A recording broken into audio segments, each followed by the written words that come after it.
सच बेधड़क की खबर का असर हुआ है। अब खाटू श्याम मार्ग पर कोई पेड़ नहीं काटा जाएगा। सच बेधड़क की खबर का असर।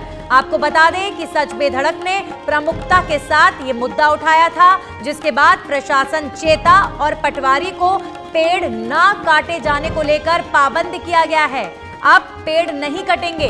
साथ ही सच बेधड़क की पड़ताल के बाद रींगस एसडीएम राकेश कुमार ने मौके पर पहुंचकर पेड़ों को जिनको काटा गया था उसकी जानकारी जुटाई है और पेड़ काटने को लेकर पाबंदी लगा दी गई है।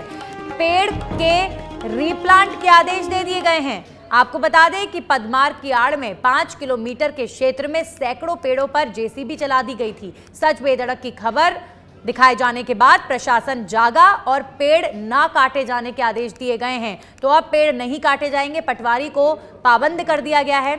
सच बेधड़क ने इस खबर को प्रमुखता से उठाया था। पद मार्ग की आड़ में हरियाली पर जेसीबी चला दी गई थी। रींगस से खाटू श्याम जी पद मार्ग बनाया जा रहा था और सैकड़ों की संख्या में इसके लिए पेड़ों को काटा गया था।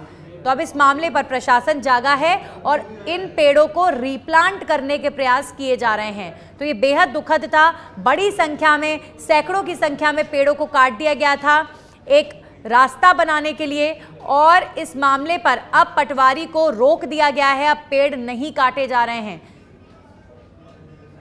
तो सच बेधड़क की खबर का असर हुआ है। प्रमुखता से पेड़ों को लेकर सच बेधड़क ने मुद्दा उठाया था और अब नहीं काटे जाएंगे पेड़।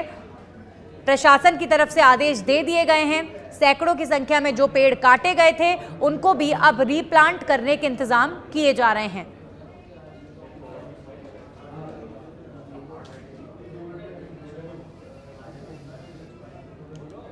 तो पदमार्ग बनाने की आड़ में 5 किलोमीटर इलाके में सैकड़ों पेड़ काटे गए थे।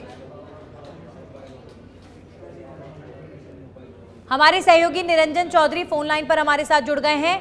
निरंजन, ये वाकई दुर्भाग्यपूर्ण रहा कि एक मार्ग बनाने के लिए सैकड़ों की संख्या में पेड़ काटे, लेकिन सच बेधड़क के इस खबर को उठाए जाने के बाद कैसे प्रशासन जागा और अब क्या कार्रवाई?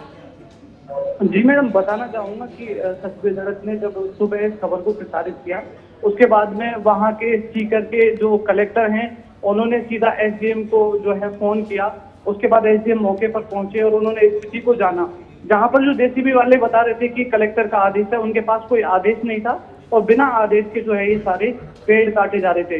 और जब हमारी खबर प्रकाशित हुई उसके बाद में सीकर कलेक्टर प्रशासन जो है वो मौके पर पहुंचा है और उसके बाद में जो पेड़ काटे गए हैं उनको तो रीप्लांट किया जाएगा और उसके बाद में अब जो आगे पेड़ होगा, जो रास्ते में पेड़ आ रहे हैं वो एक भी पेड़ नहीं काटा जाएगा। जी मैडम। जी चलिए, शुक्रिया निरंजन आपका जानकारी देने के लिए। तो ये बहुत ज़रूरी है क्योंकि ऑलरेडी पेड़ों की संख्या कम है और ऐसे हालातों में जो पेड़ ऑलरेडी सड़कों पर लोगों को छाया देने के लिए खड़े हैं उनको भी बिना किसी परमिशन के काटा जा रहा था। और ये अफसोसजनक है कि सैकड़ों की संख्या में पेड़ कटे, लेकिन सच बेधड़क ने इस मुद्दे को प्रमुखता से उठाया और प्रशासन ने अब इस मामले में हस्तक्षेप करते हुए इन पेड़ों को काटने से रोका है। जिन पेड़ों को काटा गया है उनको भी रीप्लांट करने की बात कही जा रही है।